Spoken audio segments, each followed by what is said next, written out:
All right, coming up here soon, we'll talk with Guns Save Life's John Bach. He'll join us to give us a landscape of some of the most recent lawsuits that are there against Illinois gun laws. But the debate about guns in Illinois continues. During a recent Illinois House Public Safety and Violence Prevention Task Force hearing, several proponents for gun control and opponents of gun control had some conversations about how to stem gun violence. And you'll hear from the Brady campaign's Christian Heine, also Kathleen Sances from GPAC, also Illinois State Rifle Association's Ed Sullivan, and gun rights advocate Todd Vandermeide. Here is just a sampling of their conversations recently on that task force. Just the FOID system in Illinois is something that has a tremendous impact on the flow of illegal guns and ensuring that the people who are purchasing weapons are adequately screened and that they are purchasing the guns for themselves. So you are on the cutting edge in Illinois of this approach, but we also know that there's much more that can be done by building upon the foundations that this body has taken. Banning the large capacity ammunition magazines, banning the assault weapons, funding the community violence intervention programs in community centers, and providing justice to victims and families by improving the clearance rates. Clearly, it is important that we continue to assess the effectiveness of our laws on the books and laws that should be added to keep our children, families, and communities safe and free from gun violence. So what would happen if the state of Illinois would pass a assault weapons ban in the next year? One, it'll be taken to court, I'm sure. But in the meantime, who do you think is going to get arrested for having an assault weapon? There's 72 counties in the state of Illinois. There's 2A sanctuary counties. They're not going to arrest anybody. And so it's not someone that looks like me that's going to be arrested for the carrying or owning of assault weapons. And so those are some of the things as you guys move forward, you have to think about. So we'll hear a little bit more of that, but also we'll connect with John Bach from Guns Save Life next. It's right here with Springfield's Morning News. I'm Greg Bishop on 92.7 WMAY. Springfield's News and Talk. It's now 7 o'clock. Continuing our conversation about the gun debate in the state of Illinois.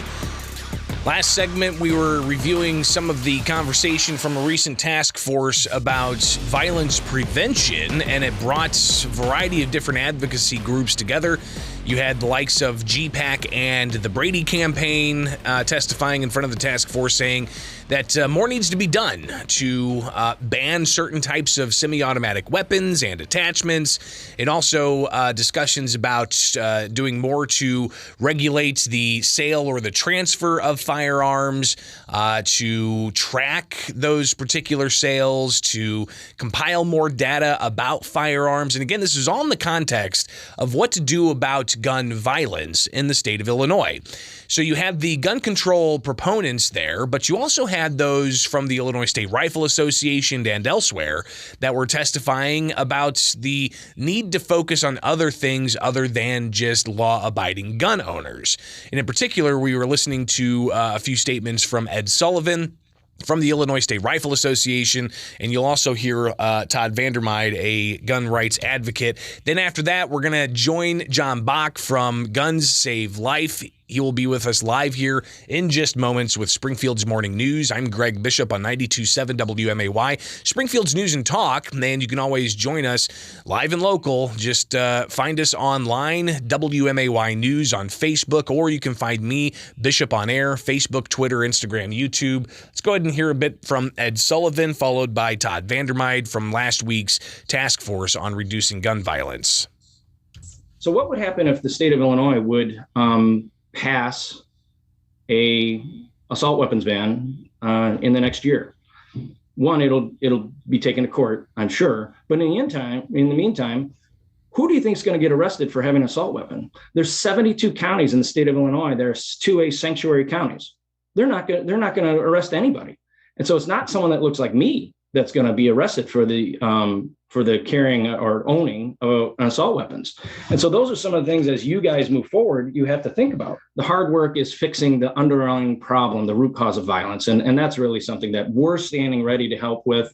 But we started a few years back when in January, a few years back, the Black Caucus put forth 4 pillars to start to end the systemic racism, and economic disparities. You might not like all the 4 pillars, but those 4 pillars will do more to stem the flow of violence than any gun law that you guys will do.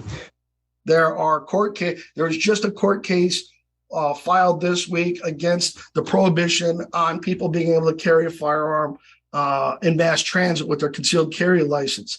I can tell you that we have now spent a couple of months going over the deadly weapon statute, the FOID statute, the dealer statute, and a whole host of these. And these are just the beginning of the lawsuits. There's more coming. And I think the question you should be asking yourself is, when you have less than you have on the books today, in a short time from now, what are you going to do? So again, just some comments there from gun rights advocates in front of a task force responding to those who are calling for more gun control.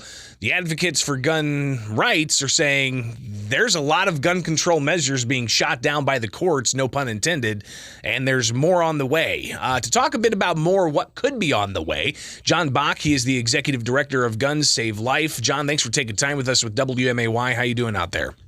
Good morning, Greg. How are you? Good. So let's get right into this, because there's a lot of facets about gun laws that somebody who's not a gun owner may not know about, but a lot of gun owners out there, they know very well what the laws are and what some of the lawsuits there may be. But give us an overview of the types of litigation that's ongoing about Illinois' gun laws. Well, there's a lot of litigation coming, especially after the Bruin decision came down from the U.S. Supreme Court. We've got the... And that was the New York case, is that right? That was the New York case that set the new standard for court review of Second Amendment cases, and stuff like the FOID Act that's being challenged in court right now. The Bruin decision said that evaluating Second Amendment cases is text, history, and tradition. And I'll tell you, there were no states in the Union in 1791 that had anything remotely like a FOID Act. So the FOID card is going to be ruled unconstitutional here in the next few months. There's a whole lot of other laws, like the ban on carry on mass transit. A lot of the other prohibited locations are going to go out the window. A lot of the rules about gun dealers, I suspect, are going to be being ruled unconstitutional. And this Bruin decision is going to be for gun rights, sort of like Roe versus Wade was with the abortion rights issue that everyone's so familiar with. I think 50 years of the Bruin decision is going to reshape the landscape dramatically on all these gun laws that have been passed. And at this point, under Bruin, the Second Amendment means what it says, and it says what it means. It shall not be infringed. And it's going to be a good time. But Chicago, for all those people that are worried about, oh my gosh, what happens when we don't have a FOID card? Well, Chicago has had gun control for 4 or 5 generations now. And look, they have the most homicides of any city in America. The violent crime is completely off the charts. We've got police officers making fewer arrests than they ever have before. It's just a zoo in Chicago. But, in other states that they claim that they're getting all these guns from, they don't have Chicago-style crime on their streets. So it's not the guns, it's the people. And until we address the people issue that's causing this violent crime, the gang issue specifically, we're going to have more of the same. Nothing's going to change, and no amount of new gun laws is going to change that or make it less. And under Bruin, they can talk about passing all the gun control they want, but it's all just going to get struck down as soon as it's passed into law. Yeah, and I want to talk just briefly about the Second Amendment interpretation and what the New York case ultimately says. You had mentioned text, history, and tradition, and that seems to now be the standard that the U.S. Supreme Court has laid out, and that means that's the standard that should be used in evaluating all Second Amendment challenges. When it comes to the FOID card in Illinois, there's multiple lawsuits, right? Give us just an overview of where that stands right now. Well, we have a lawsuit in state court in Sangamon County Court right now. We've filed for a motion for summary judgment in the case citing the Bruin decision. We've had the first round of arguments have been submitted to the judge. He's asking for the final briefs to be submitted in November.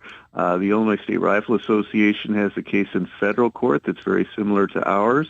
Also, there's the individual case of Vivian Brown down in White County, I believe it is, where she's challenging the constitutionality of the Floyd Act as well. So there's 3 cases swirling right now on the validity of the Floyd card and its constitutionality. I know the Illinois State Supreme Court has twice kicked the Vivian Brown case back down to circuit court level when the circuit court has each time ruled the Floyd Act unconstitutional. But that was all before the Bruin decision came down. They were employing the 2-part balancing test back then, but that has been struck down by the Supreme Court. Now the only test is text, history, and tradition. And the text means what it says. The history, you look at what the kind of gun control they had in the 1790s, which was almost none, and the traditions of America. Our founding country was not founded on rules about where you could buy a gun or the serial numbers or ghost guns or any of this kind of silliness going on right now. So there's going to be, like I said, a lot of changes in the next 5 or 10 years over the kind of gun control laws that we're forced to endure as law-abiding citizens. We're not the people that are causing the crime on the streets of Chicago and in the inner cities across our state and our nation. It's the bad guys, the gang members. It's not gun violence, it's gang violence, Craig. We're talking with John Boch. He is the executive director of Guns Save Life here in Illinois, talking about Illinois gun laws and the legal challenges that there are in the courts, both federal and state court. John, we, of course, recently had the Floyd Modernization Act, and that was implemented along with the Gun Dealer Licensing Act. That was discussed a bit during this recent task force last week. But talk a bit about the Floyd Modernization Act, and in particular, we covered ad nauseum, even before the pandemic, about the delays that there were and people getting their Floyd card, some people waiting months, if not even more than a year, to get their Floyd card renewed. What's the process if somebody gets their Floyd card denied? Do they have due process, a legitimate process to go through to have their case reviewed and possibly heard and changed? Well, to their credit, the Illinois State Police have revamped their processing system for Floyds and concealed carry, and they're now within the statutory guidelines of time of processing. As far as those who are revoked, the state police is revoking without any due process, with zero due process. They're revoking these Floyd cards left and right. They're sending revocation letters out by the bushel basketful. And I'll give you an example of some of the people who are revoking. There was a Decatur police officer, a woman who was shot in the line of duty earlier this summer or in the spring. And her Floyd card, while she was out on disability for the gunshot wound, her Floyd card was revoked because she sought treatment for an eating disorder when she was in college. And she's trying to get her Floyd card back, and she can't get it back because Governor Pritzker, under the Floyd Modernization Act, has not nominated a single individual to this Floyd Appeals Board that's supposed to handle these sorts of appeals. So there's no avenue for people to get their Floyd cards restored or reinstated under the current system. Yeah, there's a provision there for a Floyd Appeals Board, but Pritzker has not nominated a soul to fill those board seats, so nothing's happening on those. So those people are completely in limbo, and the courts are reluctant to handle this until people have exhausted their appeals process within the Illinois State Police. So Governor Pritzker and his friends in the legislature that are leading our state have done a fine job basically taking people's Floyd cards away without any due process at all. Where in any other state of the union, they'd be perfectly legal to own and possess a gun. But here in Illinois, if you got treatment for an eating disorder when you're in college, you're liable to get your Floyd card revoked. John Boch, I imagine this isn't going to be the last time we talk. Of course, we're going to be keeping a close eye on what happens after the election when lawmakers in the state of Illinois come back for fall veto session. What do you anticipate happening? I anticipate them passing more gun control as virtue signaling, and I anticipate lawsuits that are going to strike it all down.